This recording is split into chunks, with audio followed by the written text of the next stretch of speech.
Vous l'aviez deviné. Je vais même ouvrir la portière. Rebonjour, puisqu'on s'est aperçu. Tiens, ça se ferme, alors c'est comme les Mercedes, hein, ça. Donc tu viens ici pour la première fois, je crois. J'ai eu au téléphone il y a quelques temps. Et tu disposes donc d'une Jaguar XJ12 série 3. série 3. Donc un modèle qui a été présenté pour la première fois en 69, en série 1, vous vous rappelez, en 69. Avec le pare-choc beaucoup plus bas et la calandre plus grande. Et après on a remonté le pare-choc un peu plus. C'était la série 2, au milieu des années 70, pour arriver à la série 3 en 79. En 79, oui. Voilà. Celle-ci est un peu plus récente, elle date de quelle année? 87. 87, mais on s'en tient en premier type, sorti 79. Donc c'est une évolution de la série 1 et de la série 2, pour avoir une voiture un peu plus aboutie, un peu plus finie. Un pare-brise, je crois, un peu plus incliné aussi que les deux premières séries. On a incliné un peu plus le pare-brise, question aérodynamique. Hein. On remonte. On remonte le toit aussi à l'arrière. Pininfarina qui s'occupait de retoucher la ligne de cette voiture. Donc en fait, on a des poignées de main qui sont Dans les poignées de porte. Oui. dans les portières. Je crois qu'il y a une autre Jaguar qui est arrivée, elle est arrivée un peu plus tard, c'est dommage. Je crois que c'est une série 2, il me semble. Hein. Et on aurait pu voir la différence. Alors, vous êtes de quelle origine, si c'est pas discret? Des Pays-Bas. Ok. Et vous êtes en France définitivement ou de passage? Je suis français depuis 20 ans maintenant. Depuis 20 ans, donc vous parlez bien français. Impeccable. Un hollandais, c'est très bien. On a des jantes spécifiques à ce modèle, à trous. On aime ou on n'aime pas, c'est particulier. Oui, donc ce sont des jantes qu'on appelle contre-poids. Poivre? Ah oui, comme poivrière. Ça, je savais pas ça. Ça, je savais pas. Au niveau de la ligne, au départ, quand Jaguar a sorti cette fameuse série 1, c'était une petite révolution, hein. Au niveau de la ligne, elle était très très belle. Il y avait deux empattements, je crois. Il y avait un empattement court, donc un empattement court qui a été repris un peu après parce que les gens se plaignaient qu'il n'y avait pas assez de place. Pas assez de place à l'arrière. Le Jaguar, c'était un peu... C'était souvent des voitures de direction avec chauffeur. Et donc il fallait un peu plus de place. D'accord. Donc celle-ci, c'est l'empattement long de toute façon. Après, ils ont supprimé l'empattement court chez Jaguar. Ils sont restés sur l'empattement long. Oui, l'empattement court a été produit aussi en série 2 coupé. Donc ça, Ah oui, avec la deux portes surmontantes. Ok. Elle est magnifique cette Jaguar. La boîte est déjà ancienne. On dirait qu'elle est neuve presque. C'est quoi? Elle est d'origine? Elle a été refaite? Ou expliquez-nous. Depuis quand vous l'avez? Expliquez-nous l'histoire un peu. Oui, donc je l'ai depuis 2015, donc pas très longtemps. Ah oui, c'est récent. Oui. Je ne connais pas tout sur son histoire, donc le premier propriétaire l'avait pendant 21 ans. Et peut-être qu'elle a été repeinte, mais en tout cas, si ça a été refait, ça a été fait très bien parce qu'on trouve même la lisière en fait d'origine Jaguar. Et donc c'était peut-être fait par Jaguar dans ce cas-là. Moi, de base, hein, je suis carrossier, je regarde la voiture, je vois pas de peinture refaite. Hein, on dirait que c'est vraiment dans son jus. Dans son jus, mais très très bon jus. Donc, une très belle couleur qui lui va très très bien. En plus, avec les liserés or, c'était magnifique. Hein. Combien de kilomètres cette voiture? 100 000 maintenant.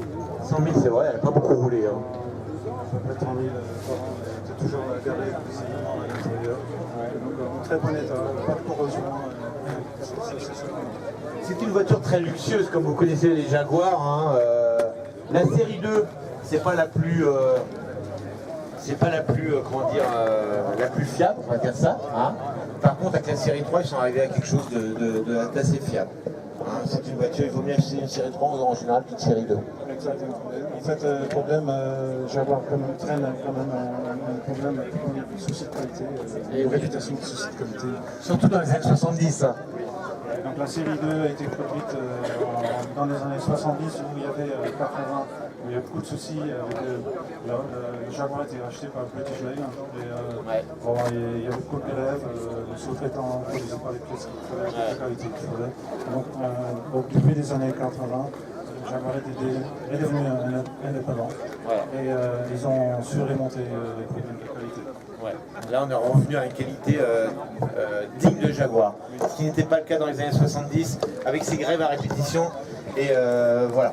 On va pas revenir sur l'industrie anglaise hein, qui a fait beaucoup de mal. Et on va regarder le moteur. Hein.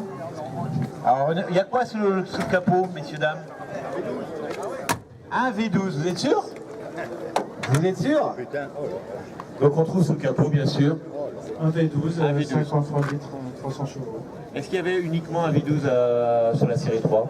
Non, il y a aussi une ligne 6. Le fameux 6 cylindres 4 litres 2, je crois. 4 litres qui date déjà juste après guerre en fait. Ouais. Un fabuleux moteur comme le 6 cylindres double arbre de chez Jaguar. Le V12 il est pas mal non plus quand même s'il multiplie les pièces, donc le problème de panne il est quand même pas mal. Il est d'abord sorti sur le coupé, je crois. Non, il est sorti en XJ13 en fait dans les années 60, qui était une voiture de course qui a tourné sur les mains. Ah c'est le même, oui, c'est une fameuse voiture dont on a fait des répliques, hein, toute rivetée. Elle est magnifique cette voiture. Et donc c'est ce moteur-là, c'est la même base. C'est la même base, en fait ils l'ont produit d'abord avec un double overhead camshaft par banque. Oui. Et, donc ceci n'a qu'une simple, comment on appelle ça en français, abracam. Abracam, d'accord. Abracam par ligne, une simple abracam. Elle a 2 abracams, non pas 4. Non pas 4 comme, Voilà. comme le moteur V12. Comme le moteur de compétition qui était monté sur ce proto. La fiabilité de ce V12, est-ce qu'il est aussi identique au 6 cylindres? Elle est assez fiable. Le problème, c'est que les pièces accessoires peuvent tomber en panne assez facilement. Genre démarreur, alternateur, ce genre de choses. Ouais, pompe à eau et tout ça. Et Ouais. en fait, aussi, il peut y avoir des problèmes électriques et des curites, etc. Et le moteur produit beaucoup de chaleur, hein, parce que, bon, elle est Alors grosse. le moteur, c'est vrai que l'habitacle est très très bien rempli. Et c'est vrai que les calories, on se demande où elles s'en vont. Elles ont du mal à s'évacuer, hein, apparemment. Ouais, exactement. Donc ça chauffe assez facilement dans les embouteillages. Ouais, ça chauffe et il faut faire attention. Effectivement, après, les pièces électriques peuvent craquer, enfin, comme Les faisceaux, les faisceaux, les cosses, tout ça. Bon, ça c'est un peu récurrent aux voitures anglaises, hein, les problèmes électriques. En tous les cas, quand on ouvre le capot, c'est aussi beau à l'intérieur qu'à l'extérieur. Franchement, regardez cette voiture, on dirait presque une voiture neuve. Elle est magnifique, franchement magnifique. Bon, c'est vrai que c'est une usine à gaz, hein, c'est vrai qu'il ne faut pas perdre un micro, parce que là, on ne va pas le retrouver. Mais c'est assez magnifique. Donc ce moteur-là, la cylindrée, rappelle-moi la cylindrée. C'est 53 litres, hein, donc elle a été faite aussi en 6 litres, une fois que Jaguar a été racheté par D'accord. Ford. Ça correspond à combien de chevaux à peu près? 295. 200, on est presque aux 300 chevaux. Pour une voiture qui pèse quand même assez lourd, Oui, 1900. ouais, presque 2 tonnes. Presque 2 tonnes, faut découler la voiture. Donc avec 300 chevaux, ça va. Donc c'est une voiture très agréable à conduire. Niveau de fonctionnement silencieux, confortable. Oui, très confortable. Elle a, tout ça. en fait, elle a deux visages, on dirait. Elle a un visage en fait Placide, facile, tranquille. tranquille. Et puis aussi, si on appuie bien sur les champignons, elle montre aussi sa côté sportif. D'accord, mais ce cadre et là on peut aller assez vite avec cette voiture, malgré son poids. Exactement. On sent pas tellement son poids. La tenue de route est assez bonne. Oui, la tenue de route est très bonne. Une suspension indépendante, spécialement développée. Et ça tourne très bien et ça tourne sur la route quand on la roule de façon sportive. C'était une très belle voiture. Moi je sais que c'est une de mes voitures préférées, donc j'aime beaucoup. Alors l'intérieur, c'est une Jaguar. Regardez l'intérieur de cette voiture. Ouvrez l'autre côté, on peut. Hein. Ouvrez si vous voulez pour qu'on puisse voir l'intérieur de cette voiture. Magnifique. Intérieur cuir, hein, de couleur. On va ouvrir là également.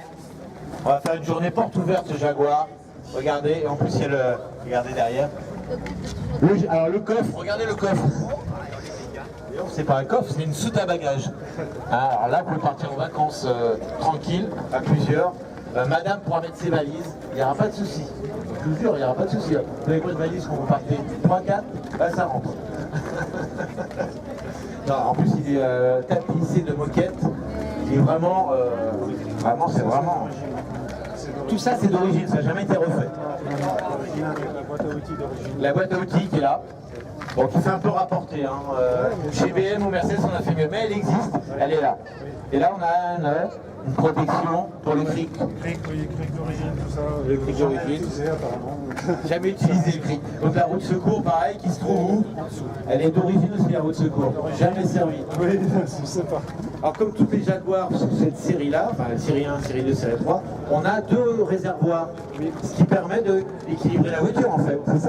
Non, c'est une question de design en fait, parce que l'arrière est passé bas, c'est descend comme ça. Ouais. Et bon, on a la roue de réserve. La roue de réserve a dû être mise au fond. Ouais, Parce qu'on ne pouvait pas la mettre Sur le côté. debout, sur le Ouais. côté. Donc on ne pouvait pas avoir un seul réservoir. Ah d'accord, Il fallait faire un choix. 2 réservoirs. Donc il y a 2 réservoirs qui sont dans les ailes en fait. Ils sont dans les allées qui ne communiquent pas. Hein, donc il faut, Ah, ils communiquent pas entre eux, je crois qu'ils communiquaient. Donc c'est 2 réservoirs séparés. Donc quand vous allez à la station-service, qu'est-ce qu'il y a? non, il faut parler dans le Ah oui, merci. Donc quand on va à la station-service, il faut remplir des 2 côtés. Oui, exactement. Et on a un bouton pour changer de côté. Au tableau de bord, on a un bouton pour inverser, pour basculer sur... D'accord. Oui, quand vous allez à la station-service, il faut remplir 2 fois. Combien de litres de réservoir? 45 litres chacun. 45 litres chacun, 90. Voilà, c'est un peu l'inconvénient. Par contre, quand on arrive à la pompe, côté droit, côté gauche, on s'en fout. On remplit du côté... voilà. Bon, c'est le seul petit bémol. Après, sur les 3 séries 3, on a les feux qui se sont élargis un peu. Rappelez-vous, sur les premières, le feu est très mince. Il reprend ça, en fait, il y a ça. Et ça t'est rajouté cette partie-là, hein, qui épouse en fait l'angle de la malle arrière, en fait. Les premières série 2, série 1 aussi, l'arrière en forme de fenêtre gothique. Fenêtre gothique, ouais, c'est vrai, c'est ça. En pointe comme ça, hein, juste la pointe. Voilà. Comment vous la trouvez cette voiture? Elle est magnifique, hein. Bon, le seul bémol sur la série 3, c'est les pare-chocs qui sont plus imposants. Hein, la sécurité est passée par là, la réglementation aussi. Donc les fins pare-chocs qu'on avait sur les premières séries 1 et série 2 vont laisser la place à des caoutchoucs, même s'il y a encore du chrome, mais on passe à des pare-chocs un peu plus massifs pour la protection de la voiture et pour la réglementation en vigueur dans de nombreux pays. Mais ça a été fait surtout pour la réglementation aux États-Unis, parce que Jaguar cible beaucoup les États-Unis. Beaucoup, hein, ça c'est une priorité. Et ça fait une réglementation où les pare-chocs devaient être à la même hauteur partout, Ouais. et devaient pouvoir subir un choc de 5 km/h. Donc il y a des chocs absorbants. Donc 5 km/h, ces pare-chocs-là sont conçus pour absorber un choc à 5 km/h. On va essayer pour voir. Ah non. Il veut pas qu'on essaye. Bon, ok. Merci en tout cas pour toutes ces précisions. Je vois que tu connais très bien le modèle. Hein, tu parles très bien français. Et c'était un plaisir de présenter cette voiture. Vous pouvez l'applaudir. On va laisser en parler. Ouais. C'est un Hollandais qui vit depuis 20 ans en France. Et apparemment qui s'est bien intégré à notre société française. Mais il a gardé quand même. Il roule quand même en Jaguar. Et autant en voiture française. Voilà. Il n'a pas refermé le capot pour qu'on puisse voir.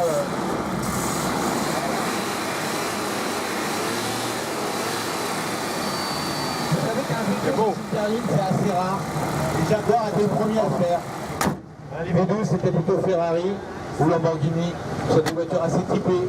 Les Jaguar étaient le premier à mettre un V12 sur une berline. Merci. Merci encore.